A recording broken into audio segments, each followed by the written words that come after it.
लोग आजकल के असुर प्रभाव के हो गए। किसी से भगवान की पूजा पाठ करने के लिए बोल दो तो लड़ लेंगे, झगड़ लेंगे, लेकिन भगवान की पूजा के लिए मत कहो। ऐसा लगता है मानो किसी भूत से हनुमान चालीसा पढ़ने के लिए कह दिया हो, हैं? दूर भागते हैं, बोले अच्छा हमें नहीं करना पूजा पाठ। अरे पूजा पाठ करने से क्या होगा? पूजा पाठ का हमें खाने को दे देगा, भगवान का हमें खाने को दे देंगे, कर्म करना पड़ेगा। अरे भैया कर्म तो जरूरी है ही, लेकिन भगवत प्राप्ति भी तो जरूरी है। इस आत्मा का कल्याण कैसे होगा, इस जीव का कल्याण कैसे होगा, उसका भी तो हमें कार्य करना चाहिए। अगर जन्म लेकर के आ गए और जन्म लेने के बाद में हमने खाने और सोने में अगर जीवन को व्यतीत कर दिया तो ये जीवन मनुष्य की भांति हम नहीं जी रहे, इस जीवन को पशुओं की भांति जी रहे हैं, क्योंकि पशु भी तो यही करते हैं।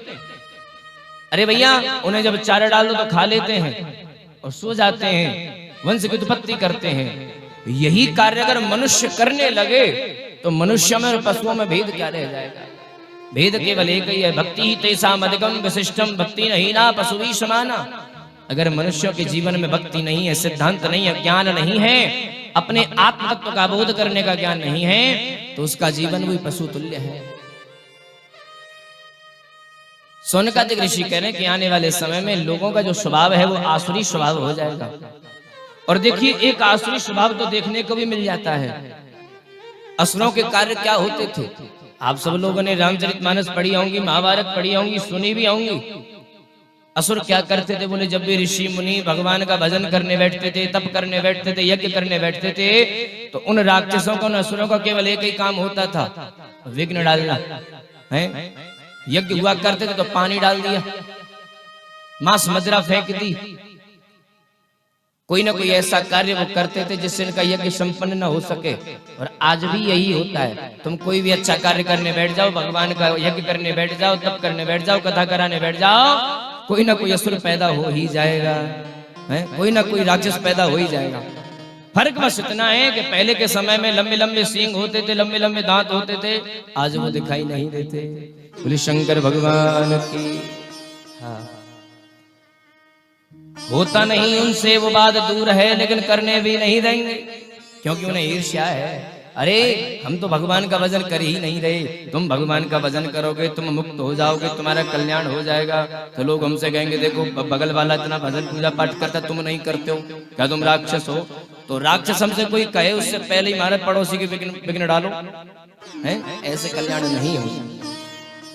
तो उन्होंने कहा, सूत जी महाराज कहते हैं कि सुनिए, इन सब से मुक्ति प्रदान करने वाला एक साधन मेरे पास में है, वो मैं आपको प्रदान करूंगा। और वो कहते हैं कि आपने इतना सुंदर प्रश्न किया है तो उसका भी आपके लिए साधुवाद बनता है, क्योंकि आजकल लोग अपने हित करने के लिए घूमते फिरते हैं। मेरा कल्याण होना चाहिए, मेरा भला होना चाहिए, संसार भाड़ में जाए, है ना, पड़ोसी भाड़ में जाए। नहीं, संत कौन, तपस्वी कौन जो अपना हित तो कर ही ले, लेकिन अपने साथ में अपने परिवार का, अपने परिकर का, अपने मोहल्ले का, अपने गांव का भी जो कल्याण कर ले, वही वास्तविक साधु है, वही वास्तविक संत है। सूत जी महाराज कहते हैं, धन्यस्तम मुनि शार्दूल श्रवण प्रीतिलालशः अतो विचार्य सुधिया वच्मि शास्त्रम महोत्तमम। आप तो धन्य हैं जो आपके हृदय में इतना सुंदर प्रश्न उठ करके आया। अरे भैया जन्म तो हम लोग भी लेकर के आते हैं, लेकिन कभी हम लोग नहीं सोचते कि भगवान ने हमें मनुष्य बना करके भेजा है। क्यों बना करके भेजा?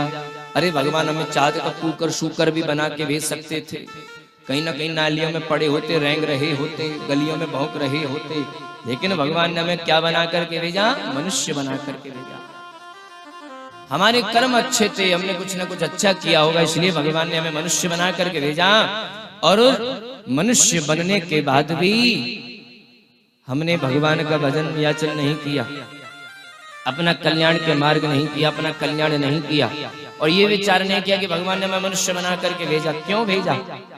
भगवान का कुछ न कुछ उद्देश्य अवश्य रहा होगा। जीव जब 9 माह मां के गर्भ में उल्टा जब लटका होता है तो केवल एक ही प्रार्थना करता है, प्रभु मुझे इस नरक से निकालिए, मुझे इस नरक से निकाल दीजिए। भगवान कहते नहीं निकालूंगा।